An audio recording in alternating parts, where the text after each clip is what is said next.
अभी जैसा कि बताया गया कि 5,700 के करीब कांड हम लोगों ने दर्ज किया है और आपने सुना कि बिहार राज्य अन्य राज्यों की तुलना में अग्रणी राज्यों में है साइबर के क्षेत्र में कार्य करने में, और हम लोगों ने काफी अत्यधिक परसेंटेज में होल्ड कर पाए हैं। जो राशि साइबर फ्रॉड के द्वारा ले गया बैंकिंग सिस्टम से होल्ड कराने और उनको देने में सफल हुए हैं।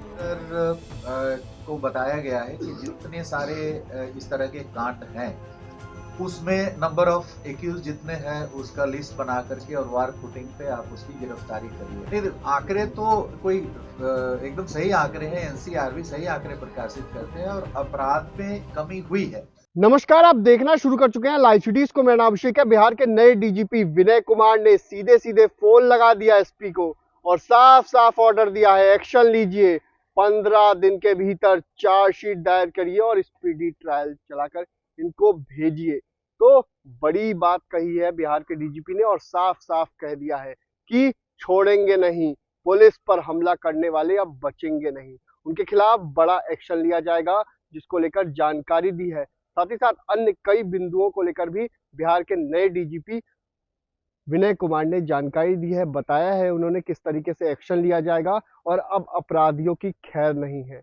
पुलिस पर हमला करने वाले ग्रामीण भी नहीं बचेंगे, क्योंकि जिस तरीके से आपने हाल ही में घटना देखी होगी गोपालगंज में, किस तरीके से समझौता कराने गई थी पुलिस, लेकिन पुलिस को ही बंधक बना लिया, थानेदार को भी कूट दिया था, पुलिस पिट गई थी। इस पूरे मामले में एक्शन लिया गया है, डीजीपी ने खुद एक्शन लिया है और डीजीपी ने एसपी को फोन कर घुमाया और साफ साफ आदेश दिए हैं कि अब बचेंगे नहीं अब ये लोग, इन लोगों के खिलाफ एक्शन लीजिए। 24 लोगों की गिरफ्तारी होती है और डीजीपी क्या कुछ बता रहे हैं, पहले आप वो सुनिए। क्योंकि वो भी किसी आंकड़े की बात करते हैं, आप भी एनसीआरबी और तमाम दूसरे आंकड़े की बात करते हैं। नहीं, आंकड़े तो कोई एकदम सही आंकड़े हैं, एनसीआरबी सही आंकड़े प्रकाशित करते हैं और अपराध में कमी हुई है।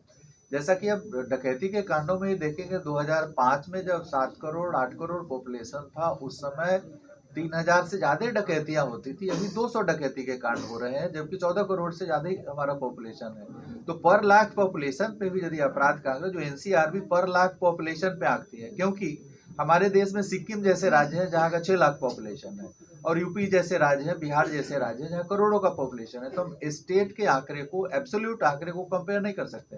तो एक मापदंड एनसीआरबी का है कि पर लाख पॉपुलेशन पे कितने क्राइम प्रतिवेदित हो रहे हैं, उसके अनुसार कंपेयर किया जाता है अपराध को। तो उस मामले में पर लाख पॉपुलेशन के हिसाब से जो हमारे, चाहे आप डकैती में देख लें या किसी भी हेड में देख लें, तो अपराध में लगातार उत्तरोत्तर कमी आई है जो एनसीआरबी के आंकड़े। झूठ बोल रहा है ना?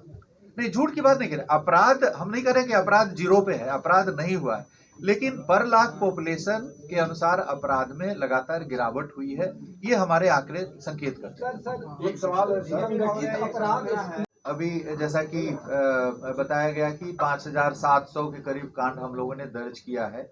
पहले था कि साइबर अपराध के कांड जो कंप्लेंट्स ले लिए जाते थे और पोर्टल पे डाल करके, और उसके बाद जो सामान्य थाने हैं उनमें कांड दर्ज होते थे। तो सामान्य थाना के जो पुलिस पदाधिकारी थे उतने दक्ष नहीं थे उन कांडों के अनुसंधान करने में। अभी इसमें काफी धार आया है कि जब साइबर थाने हमारे खुल गए हैं तो 5,700 के करीब मामले साइबर थानों में दर्ज हुए हैं, जिसके थाना प्रभारी डीएसपी स्तर के पदाधिकारी हैं। और आपने सुना कि बिहार राज्य अन्य राज्यों की तुलना में अग्रणी राज्यों में है साइबर के क्षेत्र में कार्य करने में, और हम लोगों ने काफी अत्यधिक परसेंटेज में होल्ड कर पाए हैं। जो राशि साइबर फ्रॉड के द्वारा ले गया बैंकिंग सिस्टम से होल्ड कराने और उनको देने में सफल हुए हैं। तो साइबर कांडों में अन्य राज्यों की अपेक्षा हम पिछड़े हुए नहीं है, बल्कि अग्रणी है, और आने वाले दिनों में इसमें और भी ज्यादा हम सक्षम होंगे। कई मामले हैं। पहला सवाल था मेरा। दूसरा सवाल है कि पुलिस पर लगातार आए दिन अब हमले हो रहे हैं, तो पुलिस के बचाव के लिए क्या उपाय किए जा रहे हैं, इस पर भी आपसे कुछ कमेंट चाहिए। डीजी साहब, ये आपको हवाई अड्डा थाना से पहले बच्ची जो गायब हुई, पहले हमें रिस्पॉन्ड करने दीजिए इनके सवाल का। देंगे ही, तब देंगे, एक साथ देंगे। हाँ, आपका सवाल है मिश्रा के संबंध में। तो हमें स्मरण है कि 2013, 14, 15 में भी विसरा काफ़ी संख्या में पोस्टमार्टम हाउसेस में, हॉस्पिटल्स में थे, तो एक अभियान चला करके हम लोगों ने अभियान चलाया था और पेंडेंसी को ऑलमोस्ट जीरो पे ले आए थे 16-17 में। तो ये जो फिगर्स है हम अभी ज्वाइन किए हैं, तो फिर से उस फिगर को लेकर के और हर जिले में पोस्टमार्टम हाउस का निर्माण किया गया था। 58 लाख सैंक्शन हुआ था और निर्माण काफ़ी जगह हो गया था, अभी मैं स्टॉक टेकिंग नहीं कर पाया हूँ। तो और उसमें 100 को भी सुरक्षित रखना था 72 आवर्स के लिए, जो भी लावारिस 100 होते थे, और जो डेड बॉडी रहता था उसे यदि डीएनए के लिए भी एग्जिबिट संकलन करना है तो वो करना है, विसरा सुरक्षित है। तो काफ़ी एम्बिशियस प्रोग्राम हम लोगों ने 2014 में जितने हमारे सदर हॉस्पिटल्स हैं और जो मेडिकल कॉलेज एंड हॉस्पिटल है उसमें postmortem house, AC postmortem house बनाने का किया गया था और निर्माण चल भी रहा था, जहाँ तक मुझे 17-18 का स्मरण हो रहा है। तो विसरा जो पेंडिंग वहाँ पे है, जो चोक हो गया है और जो हमारे एफएसएल में नहीं आ पा रहे हैं, उसको जिलावार हम नंबर्स ले करके और एक अभियान चला करके, साइंटिस्ट की कमी हमें नहीं है। मैं कल पटना एफएसएल का रिव्यू कर रहा था तो वहाँ पे पता चला कि टॉक्सिकोलॉजी में जांच होता है, वहाँ पर विसरा पेंडेंसी ऑलमोस्ट नगण्य है जांच में।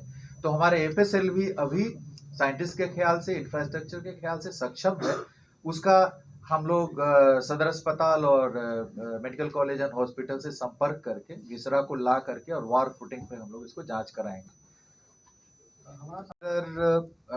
को बताया गया है कि जितने सारे इस तरह के कांड हैं उसमें नंबर ऑफ एक्यूज जितने हैं उसका लिस्ट बना करके और वार फुटिंग पे आप उसकी गिरफ्तारी करिए। अभी एक कांड कल हुआ है गोपालगंज में। गोपालगंज में पुलिस थानाध्यक्ष भी थोड़ा घायल हुए थे, उसमें आपको कहने में हमें हर्ष हो रहा है कि 24 लोगों को गिरफ्तार करके न्यायिक हिरासत में भेजा गया। तो अब जैसे ही ऐसी घटनाएं प्रतिवेदित होती, एक तो है कि पुलिस को काफी मजबूत दल बल के साथ वहां पे जाना है और जो भी घटना हो रही है उसको पुलिस हेडक्वार्टर के स्तर से, मेरे स्तर से, एडीजी हेडक्वार्टर साहब के स्तर से, लॉ एंड ऑर्डर के स्तर से, डीजी कंट्रोल के स्तर से मिनट टू मिनट मॉनिटरिंग की जाती है अरेस्ट की। और इसका मैं खुद मॉनिटर कर रहा था और मुझे आज ही सुबह में पता चला है कि 24 लोगों को गिरफ्तार करके न्यायिक हिरासत में भेजा गया। तो ये पुलिस पर हमले की घटना को हम लोग काफी संवेदना के साथ लेंगे, काफी प्रभावकारी ढंग से उसमें कार्रवाई सुनिश्चित कराएंगे। और हमने एसपी गोपालगंज को बोला है कि इसको 15 दिन के अंदर में चार्जशीट काट करके स्पीडी ट्रायल में डालिए इस केस को। तो पुलिस पर हमले को काफी गंभीरता से ली जाएगी आने वाले दिनों में। कहना सही हो सकता है, जो स्पेसिफिक मामले आपने बताए हैं तो स्पेसिफिक मामलों को भी हम देखेंगे। जो आपने बताया यदि हमें आप दे देंगे तो उसको हम अभी यहाँ से जाकर के देखेंगे। और ओवरऑल जो ये मिसिंग चिल्ड्रेन का एक राष्ट्रीय पोर्टल भी है, उस पोर्टल का नाम अभी बदला गया। पहले मिसिंग चाइल्ड पोर्टल था, उसको अभी कुछ नाम बदला गया। I am not recalling the exact name, अभी जस्ट प्रवृत्त हुआ है। तो उस पोर्टल के माध्यम से जहां कहीं ये बच्चे लोकेट होते हैं तो उसको मैच करा करके डिटेल से और उसको फिर से लाया जाता है स्टेट के अंदर। और ये कार्रवाई अपराध अनुसंधान विभाग के अंतर्गत वीकर सेक्शन विंग है वो किया जाता है। वीकर सेक्शन विंग का मैंने कल ही समीक्षा किया है और उसमें उनको कहा है कि इस तरह मिसिंग चिल्ड्रेन के जितने मामले हैं उसको पोर्टल पे अपलोड कराया जाए जो लंबित मामले हैं। और इस तरह के कांडों में नियम है कि 3 महीने तक यदि बच्चा बरामद नहीं होता है तो जो हमारा एंटी ह्यूमन ट्रैफिकिंग का स्पेशल यूनिट है उसमें इंस्पेक्टर रैंक के पदाधिकारी उसका अनुसंधान करेंगे। तो इसमें मैं स्वयं सीआईडी में रहने के दौरान इस चीज़ को बड़ा क्लोजली देखा था। इसमें काफ़ी तेज़ी से हम लोग समीक्षा करके जो भी लंबित कार्रवाइयाँ होंगी उसको पूर्ण कराएंगे। और पुनः जी जरा इसको दिखवाइए कि ये 3 महीने से टिकट का कौन सा मामला है, रिव्यू करके और उसको देखिए। बाइक चोरी एक गंभीर समस्या है और बाइक चोरी के कांडों को उसमें जो इक्के दुक्के जो कांड होते हैं उसको एक सामूहिक रूप से उसको देखने की जरूरत है, उसके सामूहिक पर्यवेक्षण की जरूरत है। और हम लोगों ने एक डिसीजन लिया है, इसको हम लोग इम्प्लीमेंट करेंगे कि हर जिले में एक वाहन चोरी कोषांग, उसमें 2-3 पदाधिकारी रहेंगे जो अहर्निश 24/7 उन वाहनों को लोकेट करने, उनका इंजन नंबर, चेसिस नंबर लेकर के जो हमारे ऐप्स है, वाहन एंड सारथी ऐप्स है, उससे मैचिंग कराएंगे। कहीं यदि बरामद हुआ है, मान ली कि प्रोहिबिशन के कांडों में वाहन बरामद हो रहा है, कहीं ना कहीं से चोरी का वाहन है, तो वो दोनों को मैच करा करके और उस पर कार्रवाई करने के लिए तो ये एसओपी निर्गत हुआ है। और हर जिले में हम लोग एक व्हीकल थेफ्ट सेल गठन करने जा रहे हैं, जिसकी यह कार्रवाई होगी 24/7 इस पे कार्य करेगा और इसमें हमें अपेक्षा है कि इसमें सुधार आएगा आने वाले दिनों में। तो आपने सुना कि बिहार के नए डीजीपी ने क्या कुछ बताया है। एक्शन में है डीजीपी और साफ साफ कह रहे हैं पुलिस पर हमला करने वाले बचेंगे नहीं। पुलिस पर हमला करने वालों की एक लिस्ट तैयार की जा रही है और जो जो लोग ऐसा करते हैं उनको तुरंत एक्शन लिया जाएगा। उनकी गिरफ्तारी हो रही है, 24 लोगों की गिरफ्तारी हुई है और एसपी को भी निर्देश दिए गए हैं। तो साथ ही साथ वाहन चोरी के मामलों को लेकर भी अब बड़ी पहल की गई है। हर जिले में वाहन कोषांग का गठन किया जाएगा और इसमें भी कार्रवाई की जाएगी। तो बिहार के नए डीजीपी लगातार एक्शन में है। अब देखना होगा कि आगे क्या कुछ होता है। लेकिन जिस तरीके से गोपालगंज में बड़ी घटना हुई थी उसको लेकर डीजीपी ने खुद संज्ञान लिया और तत्काल निर्देश दिए हैं। तो बने रहिए लाइव सिटीज के साथ। हमारे यूट्यूब चैनल को सब्सक्राइब करिए, को लाइक करिए। धन्यवाद।